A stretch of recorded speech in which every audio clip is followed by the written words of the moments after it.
Com emoção até o último segundo, chegou ao fim, neste sábado, a primeira fase do Campeonato Brasileiro da Série C, quando foram definidos os últimos classificados, a formação dos grupos da segunda fase e também os dois últimos rebaixados para a Série D do ano que vem. E nesse vídeo aqui eu vou trazer então para vocês todas as informações da rodada e mostrar aí como é que ficaram os grupos, além dos jogos da primeira rodada. Já vou trazer para vocês os confrontos da primeira rodada dos quadrangulares. Mas vamos começar falando então dos resultados, né? Vamos trazer aqui os placares da rodada e mostrar como é que ficou a classificação ao final da primeira fase. Bom, a rodada teve aí o empate entre Ipiranga e Botafogo da Paraíba, 1-1. O Ipiranga já estava eliminado, enquanto que a equipe do Botafogo ainda buscava melhores posições. Porém, o Botafogo empatou mais uma vez, né? Foi o nono empate do Botafogo na competição. E a equipe aí chega para os quadrangulares, né? Numa fase aí preocupante, né? O Botafogo aí é o time dentre os classificados que tem aí o pior desempenho nas últimas 5 rodadas. Venceu apenas uma vez, tá na hora aí do Belo abrir o olho. Também tivemos aí o jogo Remo 3, Altos 1, jogo aí que era um dos poucos jogos que não mudavam nada no campeonato, porque o Remo já estava fora, né? Já estava eliminado, enquanto que o Altos rebaixado. Aí lá no Paraná, tivemos aí a vitória do Operário por 1-0 sobre o Brusque. Esse jogo valia a primeira colocação. Com a vitória, o Fantasma se garantiu em primeiro lugar, enquanto que o Brusque avançou na quarta colocação. Ou seja, vão se encontrar de novo aí na próxima fase. O São Bernardo aí conquistou uma classificação dramática. O São Bernardo foi até os aflitos, precisava empatar para se classificar. Chegou a abrir 2-0 para cima do Náutico. O Náutico foi buscar o empate, né? Pressionou até o final, mas não conseguiu virar. Então, o São Bernardo avança na oitava colocação, enquanto que o Náutico fica pelo caminho. O Náutico, que foi rebaixado da Série B na temporada passada, vai passar mais um ano na Série C. O São José garantiu a sua classificação ao vencer o Pouso Alegre por 2-1 no Manduzão, né? Inclusive até rolou um pouquinho aí de emoção nesse jogo, porque em determinado momento o Pouso Alegre havia empatado o jogo, né? O São José saiu na frente, o Pouso Alegre empatou, aí ficou aquela tensão, aquela expectativa, porque se o Pouso Alegre virasse, o São José perderia a vaga, mas o São José fez aí o segundo gol e acabou avançando na quinta colocação. O Pouso Alegre também já estava rebaixado. O Confiança fez aí o seu dever de casa, venceu o Paysandu pelo placar de 1-0 no Batistão, mas ele dependia para se classificar de uma derrota do São José, coisa que não aconteceu. Então o Confiança termina aí o campeonato na nona colocação. O Confiança aí vai disputar também mais uma temporada da Série C e o Paysandu avança. O Paysandu ainda conseguiu, mesmo com essa derrota, pegar a sétima colocação. O Floresta e América de Natal era um jogo que definia rebaixamento, né? Quem vencesse estava livre do rebaixamento. Esse jogo aí estava 0-0, né? Ia caminhando para o final 0-0, até que o Floresta conseguiu o gol, né, da permanência no finalzinho com o Matheus Rocha, né? Então, portanto, aí o Floresta com esse gol escapa do rebaixamento. Se o jogo terminasse 0-0, o Floresta também escaparia, né? Porque o outro jogo também terminou 0-0. Mas o Floresta aí escapa do rebaixamento com essa vitória, enquanto que a equipe do América, né, volta aí para a Série D apenas uma temporada depois de ter subido, né? Então, de vida dura aí para o América de Natal. No jogo com o maior número de gols da rodada, a Aparecidense perdeu em casa para o Volta Redonda por 3-2. O Voltaço chegou a abrir 3-0, daí no segundo tempo a Aparecidense, que já estava aí livre de qualquer risco de rebaixamento e também não brigava mais por classificação, acabou diminuindo. Com essa vitória, o Volta Redonda, que começou o campeonato muito mal, né? Quietinho, terminou ali na segunda colocação, a primeira fase. E aí, num dos jogos aí mais pegados, né, mais tensos aí da rodada, Figueirense e Manaus empataram em 0-0, resultado que rebaixa o Manaus, né, para a Série D e livra a cara do Figueirense. O Figueirense aí foi a última equipe fora da zona de rebaixamento na classificação final. Mas muito dessa permanência do Figueirense deve-se aí ao goleiro, o Thiago Gonçalves. Thiago Gonçalves que entrou no lugar do Wilson, né? O Wilson aí teve uma contusão séria, vai ter que passar por cirurgia. E o Thiago Gonçalves entrou no time titular do Figueirense, num dos momentos mais tensos do Figueirense, né? Que era a luta aí pela permanência.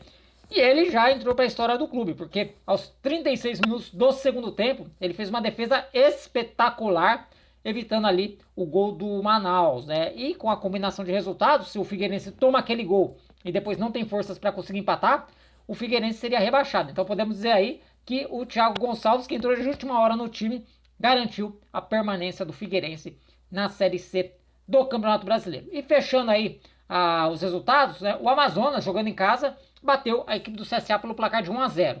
O CSA já não tinha mais chance de classificação, enquanto que o Amazonas aí conseguiu ficar com a terceira colocação, né? Então vamos colocar aqui como é que terminou, né, essa primeira fase da Série C do Campeonato Brasileiro. O Operário foi o primeiro colocado com 36 pontos.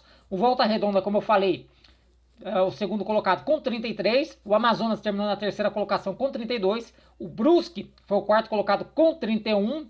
O São José também fez 31 pontos, mas uma vitória a menos, né? O São José fez 8 vitórias contra 9 vitórias do Brusque. O Botafogo da Paraíba, 30 pontos. O Paysandu se classificou na sétima colocação com 29 pontos. E fechando o G8, o São Bernardo se classificou aí na oitava colocação com 29.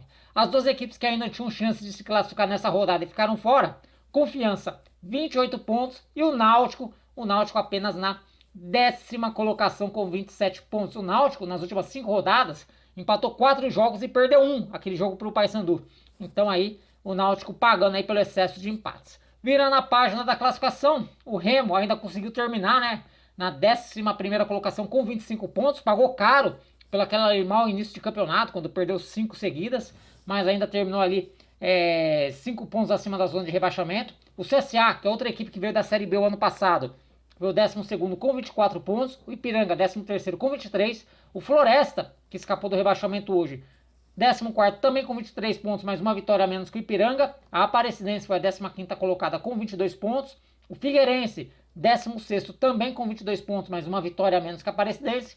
E aí os rebaixados, Manaus, 20 pontos. América de Natal, 19 pontos. Altos, 13 pontos. E o Pouso Alegre, apenas 12 pontos. Então foi essa aí a classificação final. E esses são os rebaixados para a Série D do ano que vem. Série D que começa nesse final de semana já a definir aí, faz os jogos de ida, né, da fase que define os acessos. Agora vamos aos grupos. Como é que ficaram aí os grupos da segunda fase? Lembrando que na segunda fase serão 2 grupos com 4 equipes cada. Os times jogarão entre si em turno e retorno, totalizando 6 rodadas. Os 2 primeiros colocados garantem acesso para a Série B do ano que vem, enquanto que a primeira equipe colocada, o primeiro colocado de cada grupo, se classifica para fazer a final em 2 jogos. Então esse é o regulamento. 2 grupos, os times jogam entre si dentro dos grupos, totalizando 6 rodadas. Os 2 primeiros de cada grupo já sobem para a Série B. O primeiro colocado de cada grupo faz aí a grande final para decidir o título em 2 jogos. Informação importante, a partir dessa fase dos quadrangulares da Série C, teremos aí a utilização do árbitro de vídeo. O árbitro de vídeo que fez tanta falta aí ao longo dessa primeira fase da Série C, vai passar a ser utilizado a partir dos quadrangulares. E agora sim, vamos aí aos grupos, né? Como é que ficaram os grupos da segunda fase. Bom, o grupo B, né, que na teoria é o grupo A, mas a CBF considera a primeira fase como grupo A, então oficialmente esse grupo aqui é o grupo B. Tem Operário, primeiro colocado, o Brusque, o quarto colocado, o São José, o quinto colocado, e o São Bernardo, o oitavo colocado. Detalhe desse grupo aí é que são 3 times do Sul, né, da região Sul. Um gaúcho, um catarinense e um paranaense. Ou seja, pelo menos um time da região Sul já vai garantir o acesso para a Série B do ano que vem, né? Então esse aqui é o grupo B. No grupo C, nós teremos o Volta Redonda, que foi o segundo colocado. Se bem que eu acho que em questão de viagens não foi bom negócio o Volta Redonda ter ficado em segundo. O Amazonas, o terceiro. O Botafogo da Paraíba, o sexto. E o Paysandu, o sétimo colocado. Então esse aqui é o grupo C, né? Eu falei que o Volta Redonda não foi bom negócio em questão de viagem, né? Porque o Volta Redonda vai ter que viajar 2 vezes para a região norte, né? E também vai ter que viajar uma vez para o Nordeste. E agora vamos aos jogos da primeira rodada. Lembrando que essa aqui é uma tabela básica, né? Não tem ainda datas e horários definidos. Essa informação deve ser divulgada pela CBF lá para segunda-feira. Mas a primeira rodada dos quadrangulares nós teremos São Bernardo e Operário, São José e Brusque, Paysandu e Volta Redonda, Botafogo da Paraíba e Amazonas. Esses então são os jogos da primeira rodada. Durante a semana eu vou trazer um vídeo com a tabela completa aí dos quadrangulares. Mas esses aqui são jogos da primeira rodada, tabela básica, sem data e horário definido. Bom, pessoal, então as informações que eu tinha para trazer para vocês eram essas. Espero que vocês tenham gostado. Se gostou, ó, deixa o like. E se não está inscrito, se inscreva aqui no canal, que nós vamos falar muito aí dos quadrangulares da Série C do Campeonato Brasileiro. E deixa aqui nos comentários também a opinião de vocês. Qual é o grupo mais complicado, se é o grupo mais difícil, e também os favoritos de vocês para o acesso. Quem vocês acham que vão garantir o acesso para a Série B na próxima temporada? Deixa aqui nos comentários a opinião de vocês, que eu estou muito curioso para saber. Por enquanto eu vou ficando por aqui. Um forte abraço a todos e até um próximo vídeo. Valeu!